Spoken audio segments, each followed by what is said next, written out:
تزکیہ کیا ہے؟ تصفیہ کیا ہے؟ تصفیہ ہر بندہ کر سکتا ہے. ایک ہے تصفیہ اور ایک ہے تزکیہ. تصفیہ کیا ہے؟ صاف ہونا، مصفہ ہونا، یہ تصفیہ ہے. یہ کوئی بھی کر سکتا ہے، چاہے وہ باطن کا ہو چاہے وہ ظاہر کا ہو. صابون ہے، شیمپو ہے، اور اس طرح کی اشیاء ہیں جو جسم کو صاف کرتی ہیں، ظاہر جسم کو. اور ریاضتیں ہیں، مشقتیں ہیں، مجاہدے ہیں جو باطن کو صاف کرتے ہیں. یہ کوئی بھی شخص کر سکتا ہے. آپ ہندو یوگیوں کو دیکھیں، وہ مجاہدے کراتے ہیں اور مجاہدے کرا کے پھر مشاہدے کراتے ہیں، محنت کراتے ہیں، وہ ریاضتیں کراتے ہیں، لیکن وہ تصفیہ کراتے ہیں. تزکیہ نہیں ہوتا، وہ تزکیہ نہیں ہوتا، تصفیہ ہوتا ہے. تصفیہ سے کیا ہوتا ہے کہ کائنات کی اشیاء نظر آتی ہیں، اور تزکیہ سے کیا ہوتا ہے؟ ساری کائنات کا مالک و خالق نظر آتا ہے. تصفیہ سے کائنات کی اشیاء نظر آتی ہیں، تصفیہ سے کائنات کی اشیاء نظر آتی ہیں. دلوں کے اندر جو خیالات ہیں وہ تصفیہ سے نظر آ جاتے ہیں، ذہن کے اندر جو سوالات ہیں وہ تصفیہ سے نظر آ جاتے ہیں. لیکن تزکیہ سے کیا ہوتا ہے؟ وہ خالق نظر آتا ہے، اس کا مشاہدہ ہوتا ہے. یہاں ایک حدیث پاک پیش کر دیتا ہوں. حضرت ابی بن کعب صحابی رسول ہیں، دور جاہلیت گزارا ہے انہوں نے. نبی پاک صلی اللہ علیہ وسلم نے اعلان نبوت کیا ہے، اور یہ یہودیوں کے عالم ہیں، دین اسلام کے ساتھ انتہائی بغض و نفرت رکھتے ہیں. نبی پاک کی ذات کے ساتھ انتہائی بغض و نفرت ہے. اور آپ خود فرماتے ہیں، مشکات کی حدیث پاک ہے، اپنی کہانی اپنی زبانی سناتے ہیں کہ میرے سینے کے اندر انتہائی بغض اور نفرت تھی اسلام کے بارے میں. اور جب میں نبی پاک صلی اللہ علیہ وسلم کے پاس آیا، اسلام میں لے آیا، لیکن ابھی وہ اسی طرح نفرت، اسی طرح وہ بغض میرے سینے کے اندر موجود تھا. آپ فرماتے ہیں حضرت ابی بن کعب کہ ایک دن میں نبی پاک کے پاس بیٹھا ہوا ہوں، میری اندر کی حالت ویسی ہے جیسے پہلے تھی. تو آپ صلی اللہ علیہ وسلم نے اپنا ہاتھ مبارک، اپنا ہاتھ مبارک میرے سینے پر پھیرا، اور جب سینے پر پھیرا تو حضرت ابی بن کعب فرماتے ہیں کہ مجھے قسم ہے اس ذات کی جس نے محمد عربی کو حق کے ساتھ بھیجا ہے، میں نے اپنی آنکھوں سے مشاہدہ حق کیا ہے، مشاہدہ حق کیا ہے. اب آپ نے جو کام کیا ہے وہ تصفیہ نہیں کیا، وہ تزکیہ کیا ہے. ہاتھ پھیرا ہے اور پاک کر دیا ہے، مزکا کر دیا ہے، مصفہ کر دیا ہے.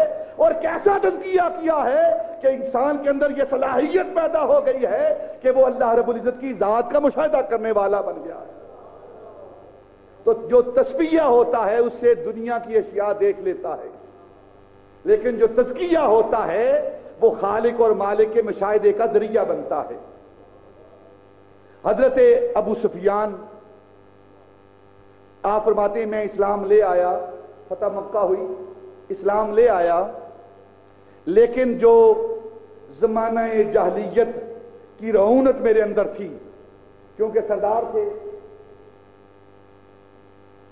تو وہ میرے اندر چیزیں موجود تھیں.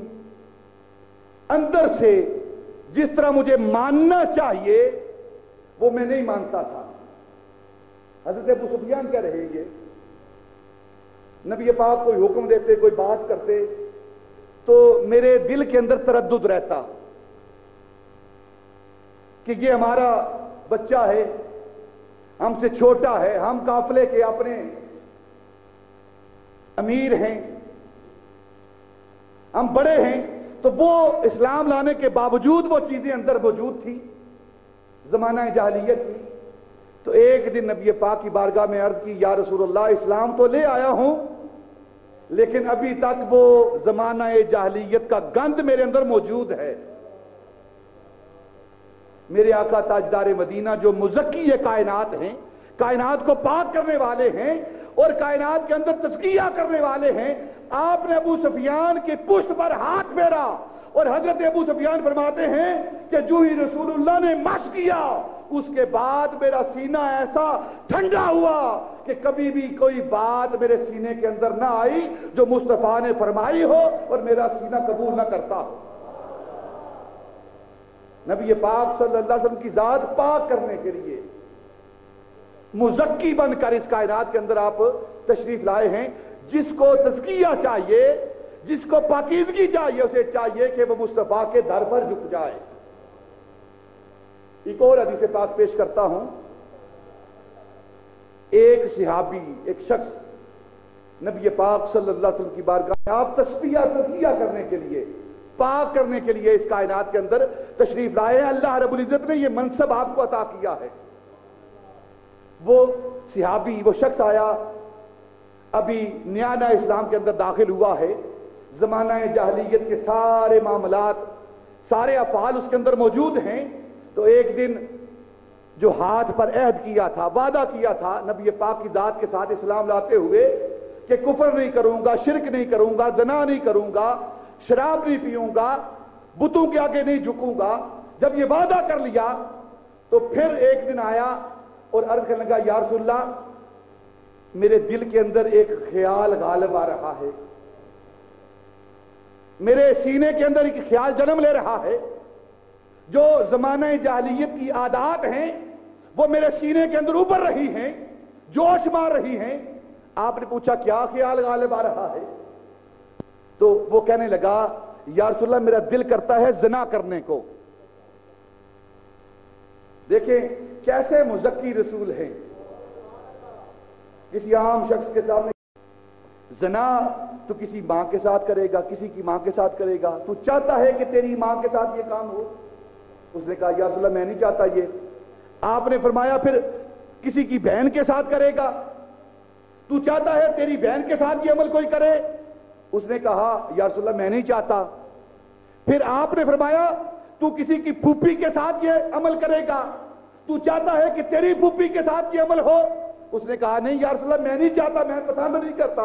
آپ نے فرمایا پھر کوئی بھی پسند نہیں کرتا کہ اس کی ماں، بہن اور پھوپھی کے ساتھ یہ عمل ہو۔ جب تو نہیں پسند کرتا تو کوئی بھی نہیں پسند کرتا۔ اور وہ شخص، وہ صحابی کہتا ہے کہ رسول اللہ نے قریب کر کے میرے سینے پر ہاتھ پھیرا، میرے دل پر ہاتھ پھیرا۔ جب ہاتھ پھیرا تو وہ صحابی جو یہ زنا کی تمنا لے کر، خواہش لے کر مصطفیٰ کی بارگاہ میں آیا ہے، اس رسول نے ایسا پاک کیا، وہ کہتا ہے کہ جتنا عرصہ میں زندہ رہا میرے سینے کے اندر کبھی ایسا برا خیال بھی نہیں آیا۔